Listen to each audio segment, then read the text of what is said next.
Man, how many times have I said in the past week that basically the media puts out a bombshell and then a day later retracts it? So forgive me if it sounds a bit repetitive, but the New York Times put out a bombshell story accusing Brett Kavanaugh of something. Actually, it's really funny. Accusing him of being a victim, technically. We'll get to that. Anyway, the story was that Kavanaugh did something with his junk and he was pushed into the hands of some woman.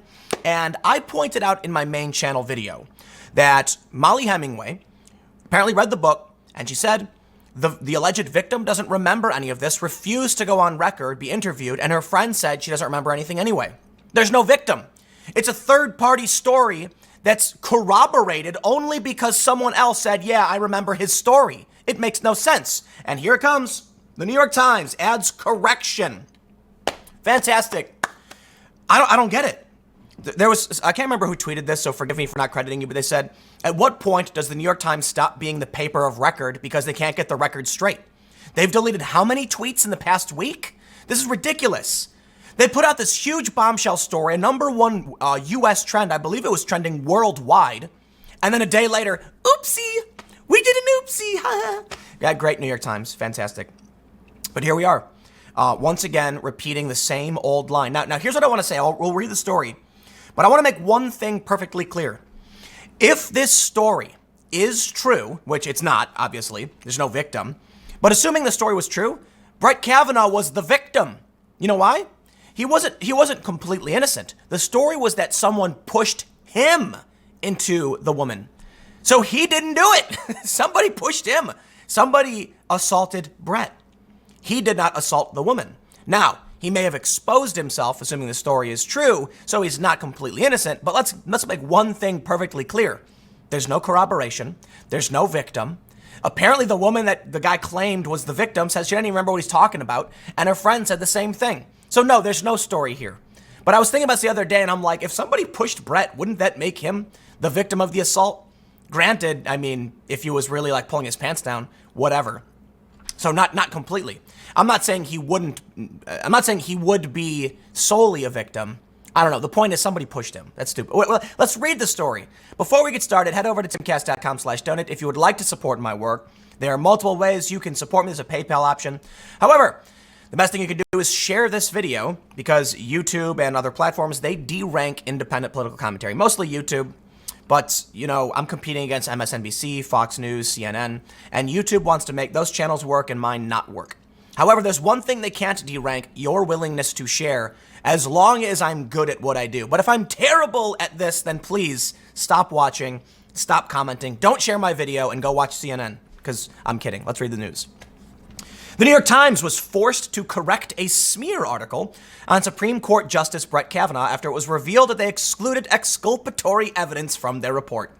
It reads, an earlier version of this article, which was adapted from a forthcoming book, did not include one element of the book's account regarding an assertion by a Yale classmate that friends of Brett Kavanaugh had pushed his privates into the hand of a female student at a drunken dorm party, the New York Times wrote in a correction.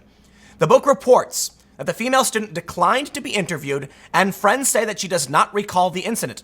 That information has been added to the article. I understand why you wouldn't want to. Man, I wish people had spines, because if someone said, like, I remember this one time Tim was at a party and this happened, I'd be like, interview me. Come here. Never happened. No idea what they're talking about. That would be great. Wouldn't it? Some clarity? The information has been added to the article. The Federalist's Molly Hemingway noted the correction and an apparent change in the text of the Times report, which stated, the female student declined to be interviewed, and friends say she does not recall the episode. Here's the real bombshell. That's what Molly tweets. The New York Times corrects Kavanaugh smear to note the alleged victim does not recall any such incident. So we get it. Listen. Who cares? You know what the problem is? I don't care if they correct. No one's going to see the correction. What the saying, the lie travels halfway around the world before the truth straps on its boots. And as I pointed out in a thread on Twitter earlier and in a video yesterday, when it comes to that guy who committed that hoax, hate incident or whatever with his own restaurant he was accused of, spray painting MAGA or whatever, no one's going to buy the truth a ticket. The truth goes nowhere. No one cares. They'll never see it. And all they really care about is selling books. Congratulations. You've done it. It's politically expedient for those who don't like Brett Kavanaugh to push the smear. It is monetarily expedient for those who are selling the book to pump out sensational trash. And the New York Times published the story, and then they sit there and go, let's just wait, let it stew a little bit, drum up a ton of attention for our book, and then a day later issued that correction. Either that, they're really, really, really bad at what they do. So I'll say this.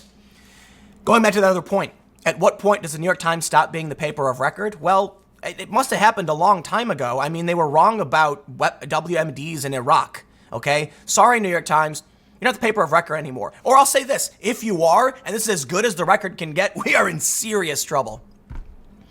The Times correction came after the far left newspaper was ridiculed all day on. No, hold on. I hate saying far left, but something's happened to the New York Times where we know behind the scenes they're pushing critical race theory. They're hiring identitarians who are overtly racist. So at some point, I guess it does make sense. So here's what I'll do. I don't want to rehash the old Trump tweets. Let's pull up the new Trump tweets. Just out. Donald Trump tweets. Just out. Kavanaugh accuser doesn't recall incident. Fox and Friends. Do you believe what these horrible people will do or say?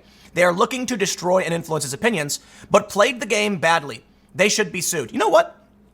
I made a video yesterday talking about Trump trolling people with Sharpies and things like that. And I had, there was one comment that said, Tim claims not like the president, but makes pro-Trump videos. No. This is not a pro-Trump video. This is not a pro-Kavanaugh video. This is an anti-media video. This is me saying the media is trash, and that's been the through line of most of what I've done since I left these big media companies. Perhaps you'll notice I frequently criticize the media. There was one person who was trying to overtly critique my work, and they called me a media critic. They were saying Tim Pool's not a journalist, he's just a media critic. And I said, I actually appreciate that you can see what I'm talking about. Of course, I don't, listen, man, I said it in the video the other day, I think Kavanaugh has some archaic views on the Fourth Amendment. He doesn't understand the technology, but that's okay.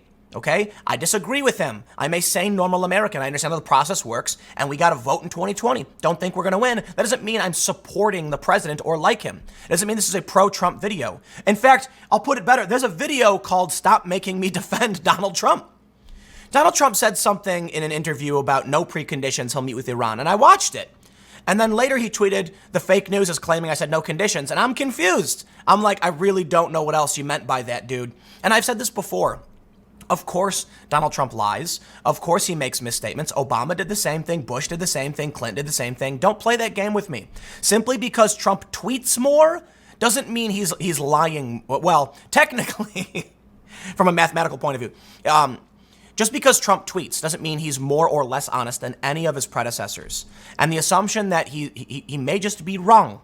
Okay, that's the thing. When you have Trump derangement syndrome, you view everything Trump does through a lens of malice. I don't. The same is true for the New York Times. I know they're going to sell books, but as I say, never attribute to malice that which can be explained by incompetence. That's Hanlon's razor. I didn't come up with that. So, but Trump makes a point here. That's what I want to bring up. And again, I know I have to say, my criticisms of Trump, whatever. Trump makes an important point. This smear against Kavanaugh, it's just insane. Like, no rational person, I don't understand where we are in that we can have a conversation that claims a third-party claim, not corroborated by a witness or any friends of the witnesses, is fact. The New York Times published the headline, or they published the tweet. It said, shoving your privates into the hands of women may seem like harmless fun, asserting it as fact. That's the game they play. Oh, we never said he did. We just said it seems like harmless fun. But the insinuation is that it was real. You know what, man? We're doomed. I talk to people all the time. I was talking to a friend who's like very anti-Trump, trying to explain a lot of the basic things about what's going on. And another friend of mine was like, hey, my friend said you're like a right-wing guy. And I was like, listen, man, when you have the media lying all the time, it doesn't mean I'm right-wing. It means I can't stand the media. And there is a tacit alliance right now between like moderate leftists and conservatives over the insanity that is plaguing these media companies. It doesn't mean I'm going to vote for their policies. It doesn't mean I'm going to vote for their politicians. No, actually, I won't. And I've advocated over and over again for Democrats, particularly Tulsi and Yang. But what I think we're seeing here, from Trump supporters who are diehard MAGA hat wearing, American flag, Trump flag waving, to your center-right conservative, to your moderate liberal, is that something is wrong. Look, man, I'm not surprised that politicians put out PR statements. I'm not surprised that Trump does damage control and provides misinformation. That's normal, and I don't like it. But what are you going to do about it? Obama does the same thing. As I said, Bush does. Like, presidents do this. Press secretaries do this. That's what journalism is supposed to be uncovering. But what do we get? Do we get deep investigations into the administration? No. We get things from like Brian Stelter on CNN saying like Trump thought it was raining. And like, dude, he never even said it was raining. We get things like this, like 30 years ago, someone may have pushed Brett Kavanaugh into a woman's hands. And then you're like, do you have any? No, it's not corroborated. The witness claims she doesn't remember anything like that. And that's the news they publish. Am I supposed to sit here and cheer for the press when the gossip garbage is what they're producing? No. Russiagate was trash, and they know it. This is trash, and they know it. They're issuing a correction right now. People are losing their minds. So here's what I want. I want real investigations. I want to learn about, what's actually going on with Iran. Why did Trump call off his strike on Iran? I agree. I'm glad he didn't do it. We do not want to go to war with Iran. We want to pull our troops out of Afghanistan. So I'm okay, great. But let's talk about these things. Let's talk about what's going on with North Korea. Let's talk about what's going on with Saudi Arabian oil refinery attacks, all that stuff. Instead, what do we get? Brett Kavanaugh 30 years ago at a party pulled his pants down. What? I don't care. I don't care about what happened 30 years ago. This is the problem, okay? When you don't have Trump derangement syndrome, they will claim you support the president. That's how insane it's gotten. That's how absolutely insane it's gotten. So a lot of people are like, Tim, how come so often you mention the things you don't like about him? Because this is the world we live in. There is no sane, there's very limited sane and principled opposition to the president. Okay? Sane being like, I get it, man, he's the president. I think, I voted for Obama the first time, didn't like what he did, didn't vote the next time, and I laughed when Trump won because it's a system, you get what you deserve, you know what I mean? I gotta be honest, man. I view the executive office as the same regardless of who's in it for the most part. Certainly there are things Trump has done with foreign policy that I like and don't like, and I think he's improving, so we'll see what happens. Admittedly, if he brought on Tulsi Gabbard for National Security Advisor, I would be extremely, extremely happy and supportive of that action. But I also want to stress, too, it's not about supporting everything he does for me. That's not the world I live in. I get that people either do or don't. I just care about the individual actions. So you'll have noticed I've criticized individual actions and praised individual actions, and I wouldn't call myself ever a supporter of any president. And I'm actually rather upset with Andrew Yang for a lot of things. I've talked about it before, so I'm not going to get into it. The point is, the media is trash, complete and utter garbage. It's a cycle. Let me just say it again. Stop making me defend this man. You know what I mean? Like, you can criticize Brett Kavanaugh on so much more. On his stances, interpretations, all of those things, like we're supposed to be doing. How do we win against Trump? We say he appointed a Supreme Court justice with backwards views on the Fourth Amendment.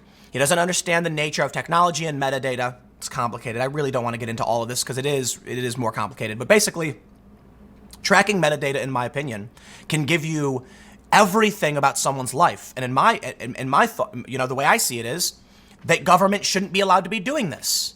I can't get into all the nitty gritty. The point is, let's have an argument about Brett Kavanaugh. Let's actually have an argument, okay? And then use that in 2020. Instead, what do we see? The Democrats go on stage and they pander to the marketing guys. When I worked for Fusion, they switched from being sane, rational, moderate, like where I'm at, to totally woke because the marketing people told them to do it. And I'm like, why would you? And what do? They flushed all the money down the toilet. Company collapses for the most part. There you go. So you know what? I'm going to do one more thing. I'm going to, we're seeing what's going on with Trump. I get it. Trump's in the White House. He's sitting in the Oval Office. Let's see what's going on with the other side, with Hillary Clinton, oh my. For those that are listening and can't see this, Hillary Clinton sitting at the Resolute desk, reading her emails. Oh, yeah, it's sad. From the New York Times. Hillary Clinton reads her emails at Venice Art Show. The former presidential candidate dropped in on an exhibition of the emails that fed a controversy which dogged her 2016 campaign. It's so sad. Everything stopped. The clock stopped on 2019. I'm actually curious if, maybe I was sitting in that office on election night and I don't know, like the sun exploded and wiped out all life. And I'm actually in the afterlife now. And this isn't just life ended. Something changed so dramatically. It shocked the brains of so many people. You now have Hillary Clinton sitting at an art exhibit as if reading her emails. And the media is just putting out fake news. What happened? Did the simulation break? Did it all just stop? Did the universe just freeze in 2016? Did the sun explode and now we're all in purgatory?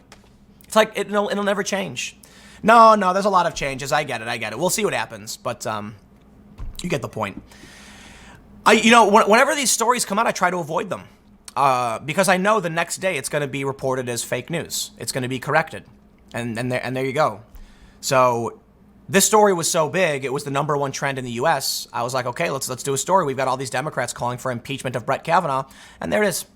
Let's just wrap it up. There it is. Oopsie, the New York Times says. We had to add a correction because it never happened. Yeah. This is purgatory, I guess, or hell. I didn't think I was that bad of a person, though, so it must have been. Anyway, stick around. Next segment will be coming up at 1 p.m. on this channel, and I will see you all there.